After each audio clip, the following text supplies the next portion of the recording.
طيب أعوذ بالله من الشيطان الرجيم بسم الله الرحمن الرحيم الحمد لله رب العالمين والصلاة والسلام على سيدنا محمد وعلى آله وصحبه أجمعين. I begin in the name of God, the most gracious and most merciful. And just this is a response that I think it's due for some time. A lot of people are avoiding this, and we shouldn't. There's nothing to avoid actually, but this is probably for some of the Muslims who want to know, and some of the non-Muslims who want to clarify a few things. And of course, a lot of people, even though after this clarification, a lot of non-Muslims probably will be like, oh my God, how can that happen? Maybe even some Muslims will be scared, like, oh, this is horrible, blah. We have to think first, where do we come from? Where do we stand? What year are we in? 2007, I believe, if I checked last time. And we have to understand that the mentality that we have in today's world, we have been conditioned towards what is right and wrong based on what societies we live in, right? To give you an example, in the United States, Canada, a person cannot drink, for example, in the United States unless you're 21. A person cannot drink in Canada unless you have to be 19. That's why a lot of Americans come to Canada to drink. So this is the norms of the country, right?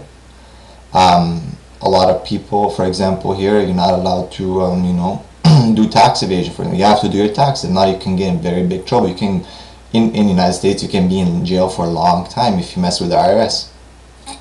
So this is a certain thing. Yet interest is allowed here, even though it leads to people's destructions.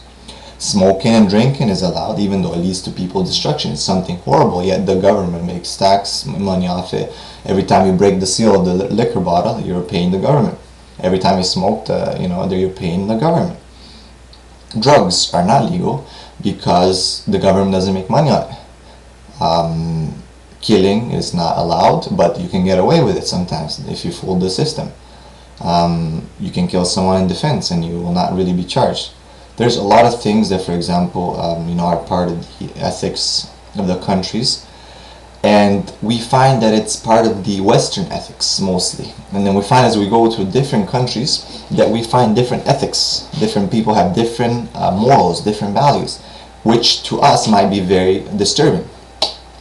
In Canada, for example, I can scratch my beard and go like this to people, man, You go to Italy, do like this. In Sicily, you can get killed, right? It's an insult. It's an insult to do like this, okay? So I'm just kind of showing you, the culture, right? For example, in a lot of the, Arab countries, Christians, women will not go to church without covering their head, okay? Here in the West, it's not a big deal. Women go with miniskirts to the church, right? It doesn't matter. So there's different values. They see things differently. They understand, and their ethics are different. And for us to really look at something, whether it's right or wrong, we have to live within the context of that culture to understand whether what was wrong at that time, and judge an issue based on what was wrong and what was right on that time. Did people oppose this issue at the time, or were for it? So this leads me to, I guess, a very important thing, which is Prophet Muhammad's marriage to Aisha, peace be upon her. Aisha was the youngest wife of Muhammad, and she was the daughter of Abu Bakr as-Siddiq. And a lot of people, every book they've ever read that people wrote to destroy Muhammad, to go against Muhammad, to make people doubt Prophet Muhammad, peace be upon him, peace and blessing be upon him. Every book has this incident, and they call it the child bride of Muhammad, or Muhammad the rapist, or Muhammad the child molester, or this or that. So now we look in the eyes of the West. For example, if a girl is 14, 13, and she can't get married, she's not allowed to get married. Even if you're under 19, really 18, 19, you're not allowed to get married. You have to get parent consent. You are not allowed to get married. It's not allowed. It's against the law. Yet you are allowed to date and have illicit, sexual intercourse with whoever you want. You can date, and we find that almost 70% of high schoolers right now are having sex, according to statistics. And so that's allowed. It's allowed for you to smoke and drink if you can, get it. Your parents buy it sometimes for you and whatnot. But if you want to get married and do the right thing and respect someone and commit to them, it's against the law. They won't let you do it. But they'll let you go and have, sleep around with whoever you want to have sex and get diseases and, prostitute yourself and whatnot, pretty much, right? Because that's sometimes it is.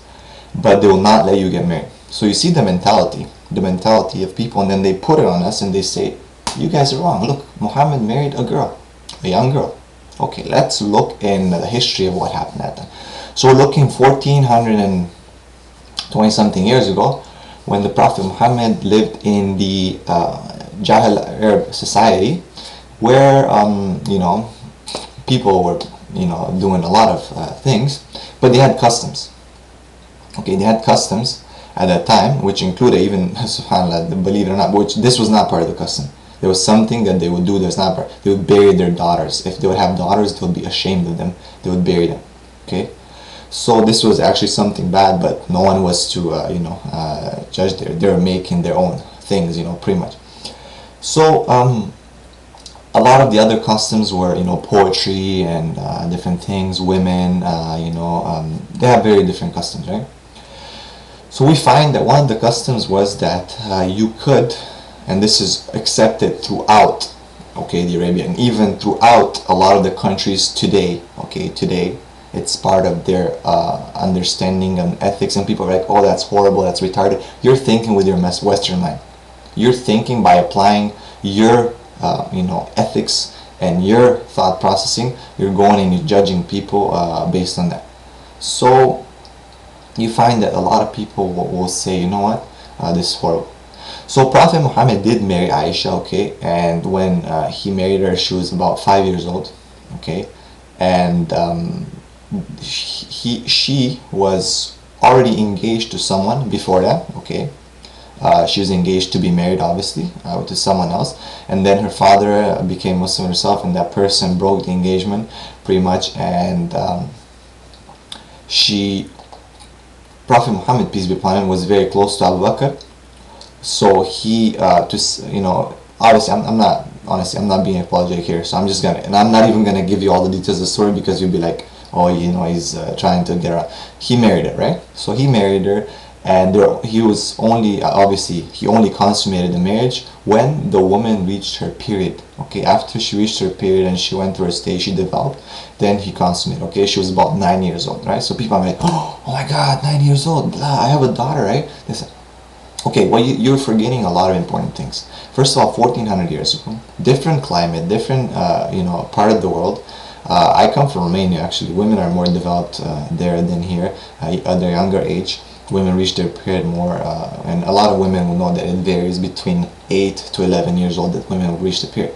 So a lot of these women were different than today's girls. They didn't have dolls to play with, and Barbies and all this stuff. They were doing labor work. They were helping their moms, cooking, all these things. They were very, very, active, very, responsible from a very young age.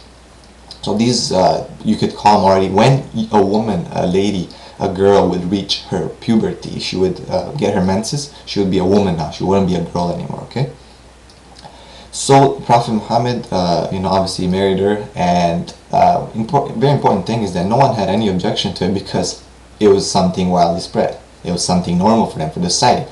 For you, it's normal to drink at 18, right? That's the law. For them, that was the law, right? When she reaches her puberty, you can marry. Obviously, you can consummate your marriage. You can have the marriage. In Islamic marriage, there's two parts, right? There's a nikah where you do the contract, and then there's a consummation of the marriage.